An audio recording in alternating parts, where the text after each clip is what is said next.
Baik, Assalamualaikum warahmatullahi wabarakatuh. Perkenalkan, nama saya Ilham Kurnia, NIM 151700469. Baiklah, saya adalah mahasiswa dari UIN STS Jambi, Fakultas Syariah, jurusan Ilmu Pemerintahan. Baiklah, teman-teman sekalian, pada video kali ini saya akan menjawab soal ujian akhir semester dari mata kuliah Tata Kelola Keuangan Pemerintahan. Nah, yang mana di sini dosen pengampu saya dalam mata kuliah ini adalah Bapak Z. Haryanto SHMH. Baik, sebelumnya terima kasih kepada Bapak. Dan juga saya akan menjawab 3 soal pada video kali ini. Baik, pantengin terus channel ini dan check this out.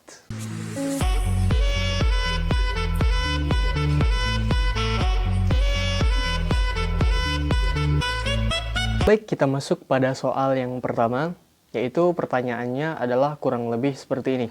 Menurut undang-undang, jikalau dalam pengelolaan keuangan negara itu tidak berdasarkan pada undang-undang dan tidak sesuai dengan apa yang telah ditetapkan undang-undang, maka akan dapat dipastikan bahwasanya akan dapat terjadi kerugian negara. Nah, di sini saya disuruh untuk menjelaskan apa itu kerugian negara dan menjelaskan 4 contoh dari kerugian negara. Baik, di sini yang dinamakan dengan kerugian negara adalah segala sesuatu yang mencakup segala hal yang bersifatnya baik itu uang ataupun jasa yang berkenaan dengan kewajiban dan hak dari negara. Dan hal itu disalahgunakan, nah seperti itu, oleh pihak-pihak tertentu dan pada akhirnya membuat sebuah kerugian terhadap negara. Seperti itu, teman-teman. Nah, jadi ketika perancangan dari dana yang telah ditetapkan oleh pemerintah itu tidak digunakan dengan baik oleh pihak pemerintah maupun bawahannya dan sebagainya, hal ini bisa menyebabkan terjadinya kerugian terhadap negara, seperti itu. Nah, itu yang dinamakan dengan kerugian negara.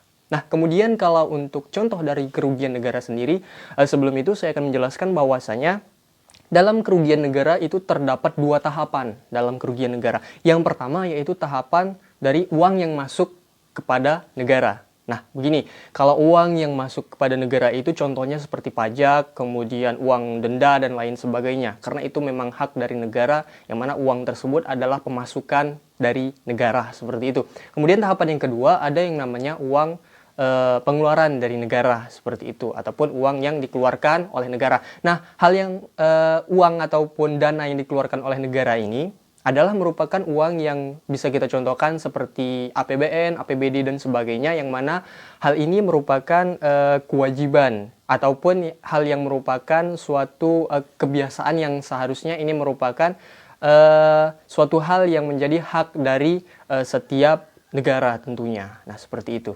Nah, jadi di sini kalau untuk contoh kerugian negara sendiri, berdasarkan 2 tahapan tersebut, yang pertama saya di sini akan menjelaskan tentang contoh kerugian yang berdasarkan dengan tindak pidana korupsi. Nah, seperti itu. Nah, tindak pidana korupsi di sini termasuk kepada ketahapan yang kedua, yaitu bisa ke pengeluaran negara, seperti itu. Nah, contoh di sini, jikalau ada APBD yang digelontorkan oleh pemerintah tentunya kepada daerah, provinsi, dan sebagainya.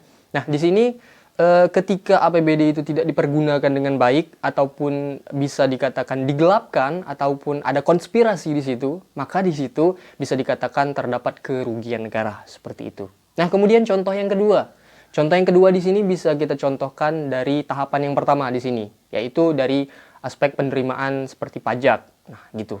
Nah, pajak di sini bisa kita contohkan seperti kasus yang pernah dulu terjadi di Indonesia, yaitu kasus konspirasi pajak ataupun penggelapan pajak oleh Gayus Tambunan. Nah, ini merupakan salah satu kerugian negara juga tentunya, teman-teman. Karena di sini pajak yang seharusnya masuk ke dalam kas negara malah seenaknya saja dipergunakan oleh mereka yang tidak bertanggung jawab di sini.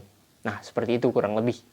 Kemudian teman-teman untuk contoh yang ketiga yaitu contohnya seperti bencana alam. Nah, nih biasanya sering terjadi seperti gempa bumi, kemudian banjir dan lain sebagainya. Dan di sini bisa merugikan pihak pemerintah juga karena pemerintah biasanya mendapatkan ataupun mendapati pendapatan juga dari alam seperti itu. Nah, contoh seperti tambang, usaha tambang dan lain sebagainya, seperti batu bara dan lain sebagainya. Ketika terjadi bencana alam dan lain sebagainya, tentu di sini akan sangat merugikan dari pihak pemerintah dalam aspek keuangan negara juga tentunya.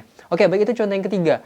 Kemudian contoh yang keempat dari aspek kerugian dari keuangan negara itu salah satunya juga yaitu lonjakan harga dunia yang naik seperti itu. Nah, jadi ketika harga-harga dunia sekarang mengalami kenaikan, contohnya misalnya seperti itu, maka akan terjadi kerugian di sini dari pihak pemerintah.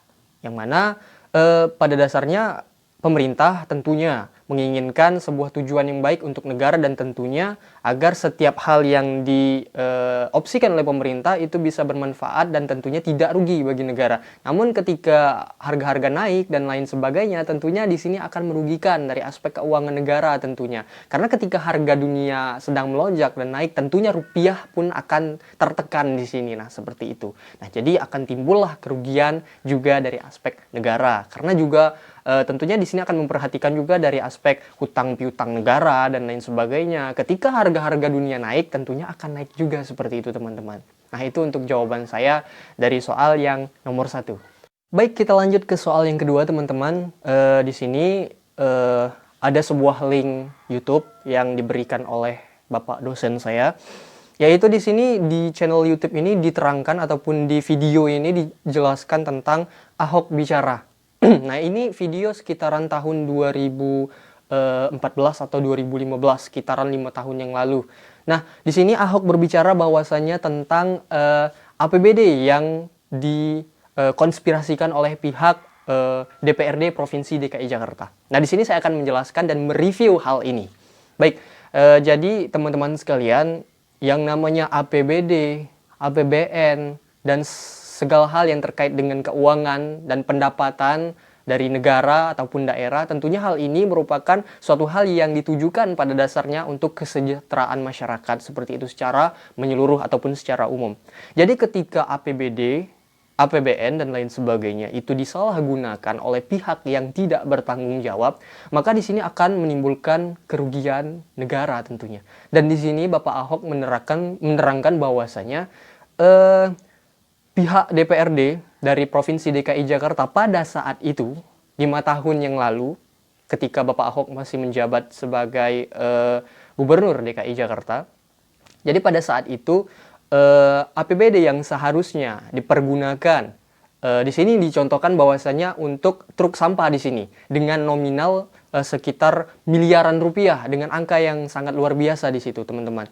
Nah, jadi ketika itu, anggaran yang seharusnya, misalkan kita contohkan anggaran yang pada dasarnya harusnya dikeluarkan sejumlah 50 miliar, namun di sini kemudian ada permainan dari pihak DPRD di sini.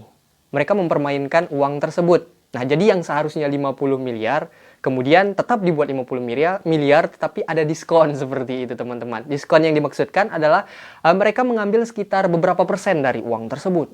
Nah, hal ini yang tinjau oleh Bapak Ahok dalam video tersebut, dalam wawancara tersebut. Nah, jadi menurut saya di sini, ketika seorang wakil rakyat yang harusnya pro terhadap rakyat, namun di sini malah menyelewengkan hak-hak rakyat, maka di situ tidak ada kebaikannya sama sekali seperti itu, teman-teman. Dan pada dasarnya di sini akan memunculkan kerugian juga terhadap daerah tersebut. Ketika yang seharusnya 50 miliar digelontorkan oleh pemerintah, yang harusnya disediakan oleh pemerintah, mereka memakan beberapa persen dari hak tersebut, maka di sini akan menimbulkan hal yang tidak efektif dan juga tidak akan maksimal. Contoh yang seharusnya membeli truk, misalkan 100 buah truk sampah. Nah, kemudian di sini dengan uang yang seadanya, sehingga membeli truk sampah yang mungkin harusnya membeli baru, kemudian membeli mungkin yang second dan lain sebagainya seperti itu, dan tidak akan maksimal di sini. Dan juga mungkin yang harusnya membeli 100 menjadi yang dibeli hanya 90, dan sehingga tidak akan memaksimalkan kinerja di sini. Nah, seperti itu, teman-teman. Nah, jadi hal ini memang sangat sering sekali terjadi. Contohnya di daerah-daerah lain pun juga seperti itu. Kita contohkan saja dalam pembangunan infrastruktur jalan dan lain sebagainya. Nah, yang seharusnya mungkin tingkat ketebalan jalannya yang harusnya dengan tingkat ketebalan yang tepat, yang sebenarnya malah ditipiskan karena mereka memakan dananya di situ ataupun mengkonspirasikan dananya di situ, sehingga hal ini membuat kerugian terhadap daerah tersebut dan akhirnya ini juga mengganggu masyarakat tentunya, teman-teman, di sini. Dan di sini juga kalau kita pandang dari aspek Islam, tentunya hal ini sangat-sangat tidak baik sekali. Dan hal ini juga sangat tidak dibenarkan di dalam Islam. Oleh karena itu, harusnya kita sebagai muslim, harusnya kita harus bisa selalu memegang yang namanya hukum-hukum Islam seperti Al-Quran dan hadis, harus kita selalu jalankan syariat Islam di dalam roda pemerintahan tentunya. Baik teman-teman, kita lanjut ke soal yang ketiga. Di sini kurang lebih soalnya seperti ini. Jadi ketika misalnya saya diposisikan sebagai seorang kepala pemerintahan yang bergerak di bidang keuangan misalnya nih, jadi saya memiliki kewenangan dalam hal keuangan.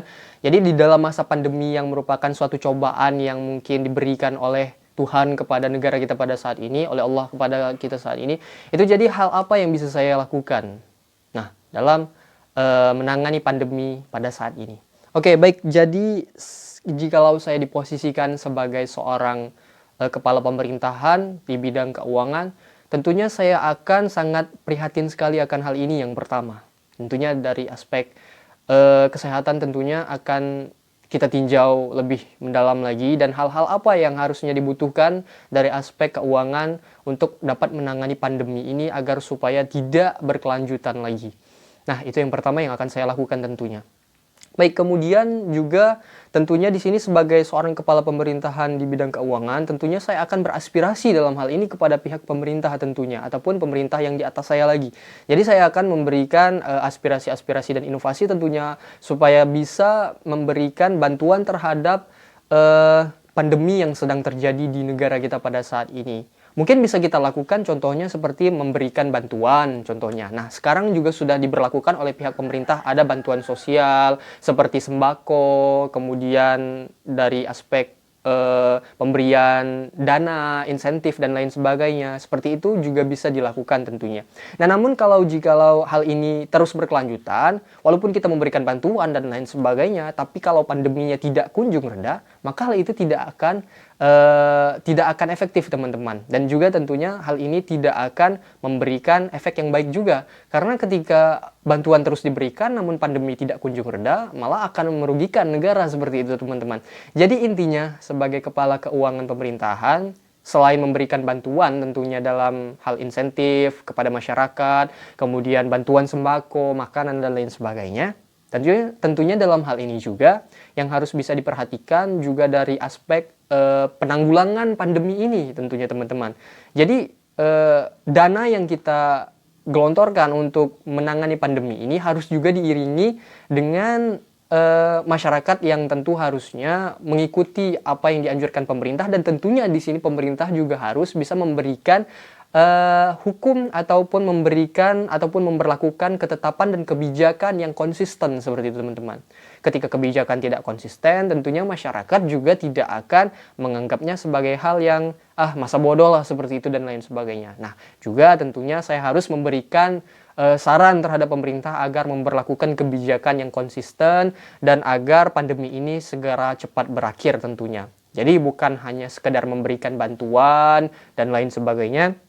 Jadi lebih daripada itu tentunya harus diperhatikan dari aspek penanganan pandemi ini dan penanggulangan pandemi ini. Karena pandemi ini merupakan sebuah hal yang bisa dikatakan bencana nasional seperti itu teman-teman. Karena mencakup semua lapisan masyarakat yang berada di Negara Kesatuan Republik Indonesia seperti itu teman-teman.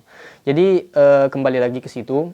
Jadi walaupun saya dalam hal ini diposisikan misalnya sebagai kepala keuangan di pemerintahan, tentunya saya selain memberikan bantuan kepada masyarakat, saya juga harus memberikan saran kepada pemerintah agar memberikan kebijakan ataupun memberikan hal yang bersifat penanggulangan yang baik terhadap pandemi ini, agar pandemi ini bisa cepat reda dan tentunya dengan cara yang efektif dan efisien agar bisa menghilangkan pandemi ini dengan cepat seperti itu teman-teman. Baiklah, mungkin untuk video saya pada UAS saya ataupun ujian akhir semester saya pada saat ini mungkin saya rasa cukup sampai di sini. Lebih dan kurangnya saya mohon maaf. Sekali lagi terima kasih kepada dosen pengampu saya dosen pengampu mata kuliah Tata Kelola Keuangan Pemerintahan, yaitu Bapak Z Haryanto SHMH. Terima kasih kepada Bapak dan mohon maaf apabila ada kata-kata saya yang salah dan apabila ada pemaparan saya yang tidak tepat, saya mohon maaf karena saya juga masih dalam tahap belajar.